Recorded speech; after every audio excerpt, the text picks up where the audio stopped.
Halo anak-anak, Assalamualaikum warahmatullahi wabarakatuh. Semoga kita selalu dalam perlindungan Allah Subhanahu wa Ta'ala dan selalu dalam keadaan sehat walafiat. Amin ya Rabbal 'Alamin. Nah, sebelum pembelajaran dimulai, marilah kita bersama-sama berdoa menurut agama dan kepercayaan masing-masing. Berdoa dipersilahkan.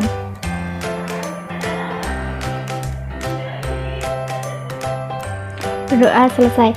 Nah, setelah berdoa agar kita semangat menjalani pembelajaran pada pagi hari ini, marilah kita bersama-sama menyanyikan lagu nasional agar kita itu semangat dan menambah rasa nasionalisme kita sebagai warga negara Indonesia.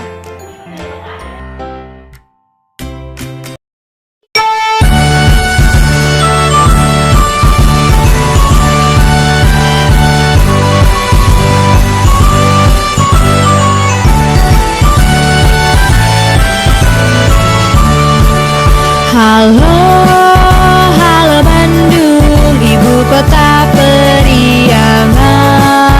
Halo, halo Bandung, kota kenang-kenangan. Sudah lama beta tidak berjumpa dengan kau. Sekarang telah menjadi lautan api, mari bung rebut kembali.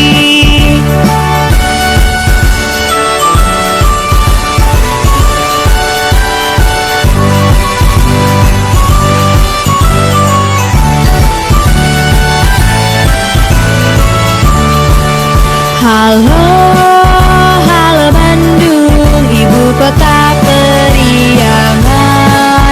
Halo, halo Bandung, kota kenang-kenangan. Sudah lama beta tidak berjumpa dengan kau. Sekarang telah menjadi lautan api, mari bung rebut kembali.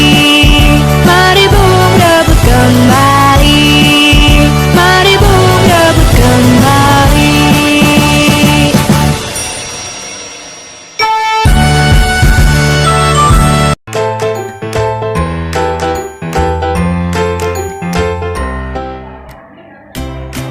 Nah, pada pertemuan minggu ini kita akan melanjutkan materi PPKN kelas 8 yang sudah kita bahas pada pertemuan yang sebelumnya. Ada yang masih ingat?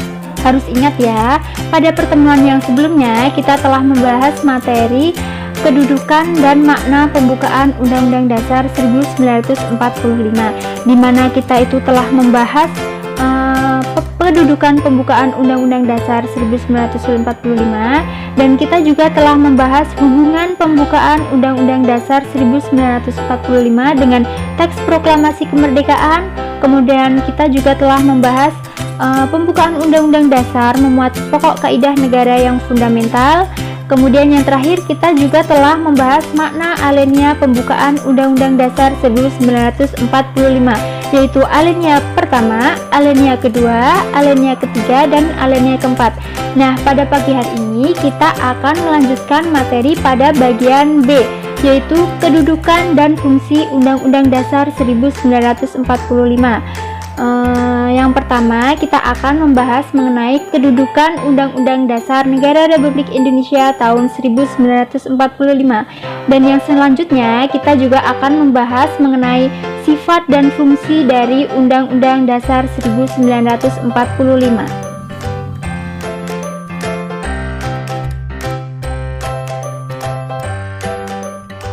Nah, anak-anak, Undang-Undang Dasar itu diperlukan. Kenapa diperlukan?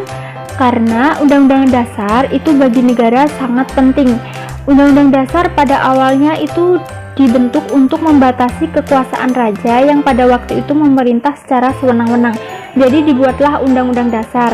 Nah, Undang-Undang Dasar itu diperlukan juga karena untuk mengatur hak dan kewajiban penguasa dalam memerintah.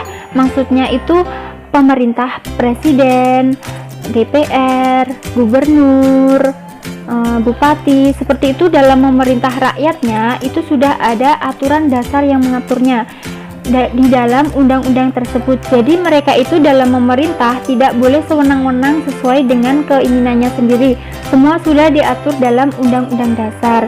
Nah, kemudian juga untuk mengatur hak dan kewajiban rakyat yang diperintah. Kita ini rakyat, dalam diperintah oleh pemerintah, kita juga mempunyai hak dan kewajiban. Jadi walaupun kita itu diperintah oleh pemerintah, tetapi hak dan kewajiban kita itu juga terjamin dalam Undang-Undang Dasar.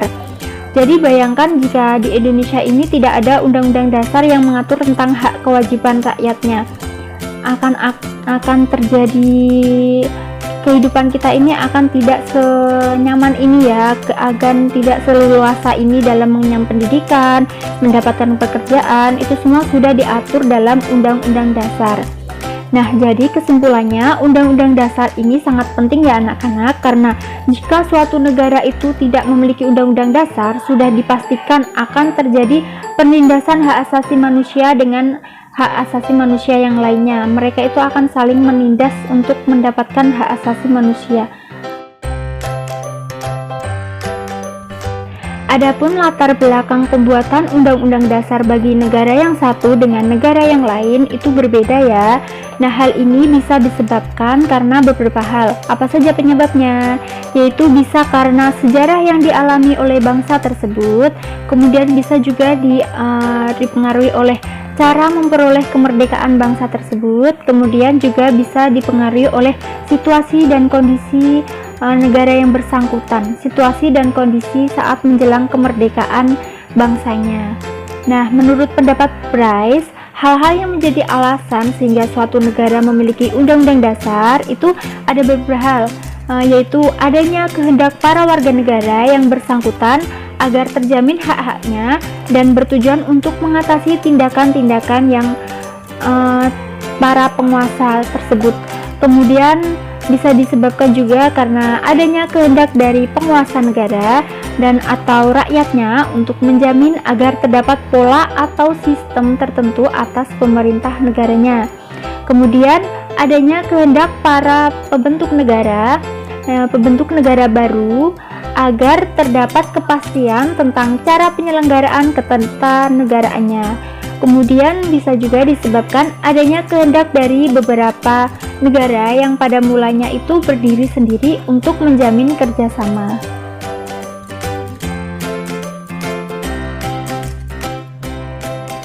Nah, kembali pada subbab materi mengenai kedudukan Undang-Undang Dasar Negara Republik Indonesia tahun 1945.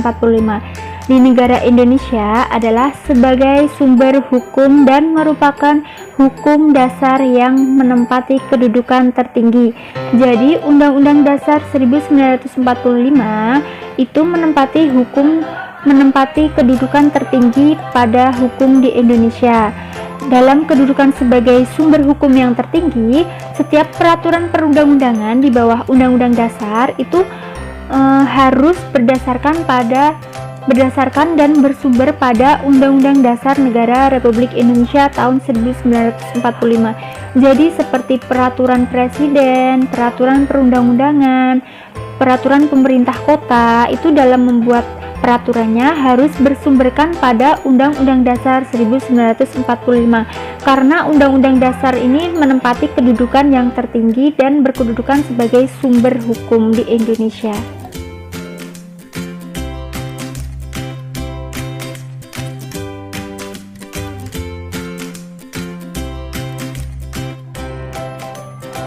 Nah, selain itu, kalian juga harus tahu ya sistematika dari Undang-Undang Dasar Negara Republik Indonesia tahun 1945. Bisa kalian lihat di sini bahwa pembukaan Undang-Undang Dasar 1945 itu terdiri dari 4 alinea, yaitu alinea pertama, alinea kedua, alinea ketiga, dan alinea keempat. Hal ini sudah kita bahas ya di pertemuan yang sebelumnya.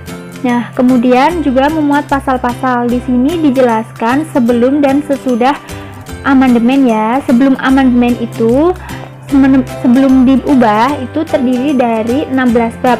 Nah, sesudah di amandemen menjadi 21 bab. Kemudian sebelum di amandemen terdiri dari 37 pasal, setelah di amandemen terdiri dari 73 pasal. Kemudian sebelum di amandemen terdiri dari 49 ayat, kemudian setelah di amandemen menjadi 70 ayat. Kemudian, sebelum diamandemen terdiri dari 4 pasal aturan peralihan, kemudian setelah diamandemen menjadi 3 aturan pasal peralihan. Kemudian, 2 ayat aturan tambahan berubah menjadi 2 pasal aturan tambahan.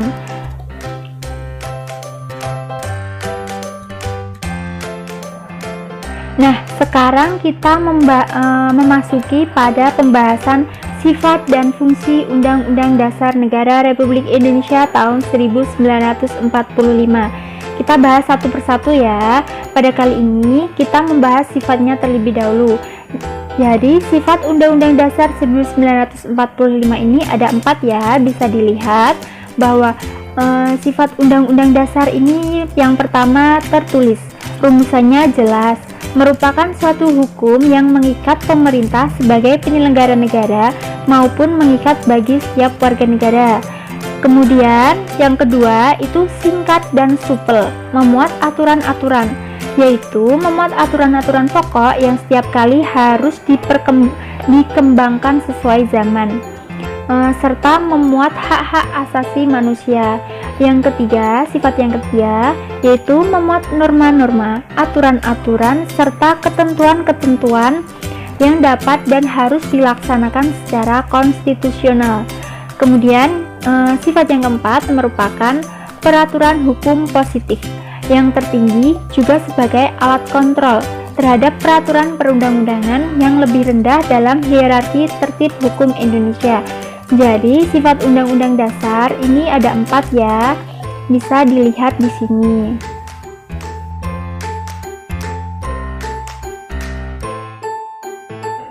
Nah, yang selanjutnya kita membahas mengenai fungsi Undang-Undang Dasar Negara Republik Indonesia tahun 1945. Apa saja fungsinya? Di sini ada 3 ya, yaitu sebagai alat kontrol, pengatur, dan penentu. Alat kontrol bagaimana ini? Nah, Undang-Undang Dasar Negara Republik Indonesia tahun 1945 itu sebagai alat kontrol. Maksudnya sebagai alat kontrol apakah aturan hukum yang lebih rendah sesuai atau tidak dengan norma hukum yang lebih tinggi, yaitu Undang-Undang Dasar Negara Republik Indonesia tahun 1945. Yang kedua itu sebagai pengatur. Maksudnya, Undang-Undang Dasar Negara Republik Indonesia tahun 1945 ini berperan sebagai pengatur bagaimana kekuasaan negara disusun, dibagi, dan dilaksanakan.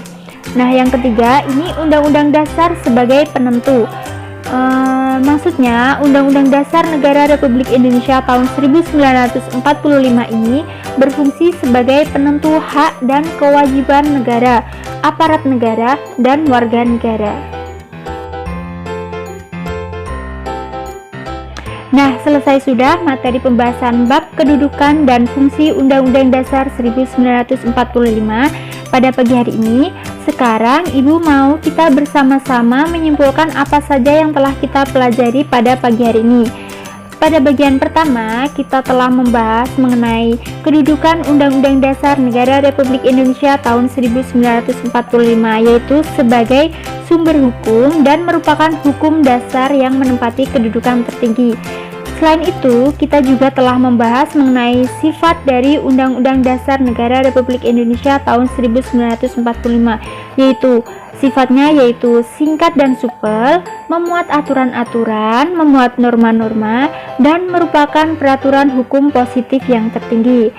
Serta yang terakhir, kita juga telah membahas mengenai fungsi dari Undang-Undang Dasar Negara Republik Indonesia tahun 1945. Apa saja fungsinya? Yaitu sebagai alat kontrol, sebagai pengatur, dan sebagai penentu.